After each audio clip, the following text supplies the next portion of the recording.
আপনি সুন্দরী হতে চান? তাহলে প্রতিদিন নিজেকে 50 বার করে থাপ্পড় মারতে হবে। রোজ 50টি চড় থাপ্পড়েই বাড়বে আপনার সৌন্দর্য। হ্যাঁ, ঠিকই শুনেছেন।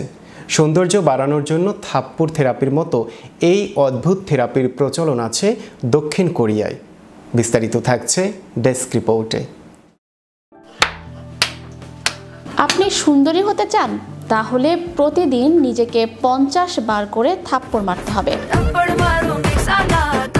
রোজ 50টি চড় থাপ্পড়ই বাড়বে আপনার সৌন্দর্য। হ্যাঁ, ঠিকই শুনেছেন। সৌন্দর্য বাড়ানোর জন্য থাপ্পড় থেরাপির মতো এই অদ্ভুত থেরাপির প্রচলন আছে দক্ষিণ কোরিয়ায়। নিজেকে সুন্দর করতে কে না চায়, সে পোশাকের দিক থেকে হোক বা ত্বকের সৌন্দর্যের দিক থেকে। সবাই চায় তাকে দেখতে সুন্দর লাগুক। আমরা প্রত্যেকেই বাড়িতে নানান রকম টোটকা ব্যবহার করি, যার সাহায্যে আমরা সুন্দর হতে পারি।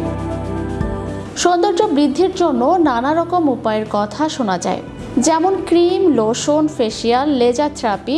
বাজারে এখন নানা রকম সৌন্দর্যবর্ধক পণ্য ও থেরাপির সমাহার, কিন্তু খুব সহজে আপনি হতে পারেন সুন্দর। জেনে নিন কিভাবে। সৌন্দর্য বাড়ানোর এক অদ্ভুত এবং অতি কার্যকর পদ্ধতি হচ্ছে থাপ্পড় থেরাপি। হ্যাঁ, ঠিকই শুনেছেন। সৌন্দর্য বাড়ানোর জন্য থাপ্পড় থেরাপির মতো এই অদ্ভুত থেরাপি প্রচলিত রয়েছে দক্ষিণ কোরিয়ায়, যেটি সেখানকার বেশ জনপ্রিয় থেরাপি। দক্ষিণ কোরিয়ার নারীরা শত শত বছর ধরে থাপ্পড় থেরাপি ব্যবহার করে আসছেন। এই থেরাপি অনুযায়ী প্রতিদিন নিজেকে 50 বার করে গালে আলতো থাপ্পড় মারেন তারা। দাবি করা হয় এতে ত্বকের রক্ত সঞ্চালন বৃদ্ধি পায় এবং ত্বক আরও উজ্জ্বল ও মসৃণ হয়। শতাব্দী ধরে দক্ষিণ কোরিয়ার নারীরা এই থেরাপি ব্যবহার করে আসছেন। নিয়মিত থাপ্পড় মারার ফলে তাদের ত্বক নাকি উজ্জ্বল ও টান টান থাকে।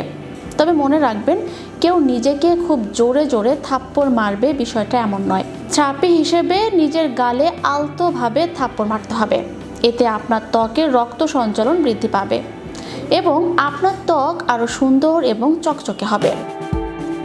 কোরিয়ার নারীরা ছোট থেকেই এই থেরাপি ব্যবহার করা শুরু করেন, যে কারণে বড় হতে হতে তাদের ত্বক অনেকটাই উজ্জ্বল হয়ে ওঠে।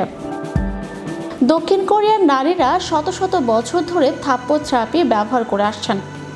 সৌন্দর্য বাড়াতে আপনাকে প্রতিদিন নিজেকে 50 বার করে থাপ্পড় মারতে হবে। নিয়মিত থাপ্পড় মারার ফলে আপনারও ত্বক হবে উজ্জ্বল ও টানটান। চ্যানেল ইউরোপ, বিনোদন ডেস্ক।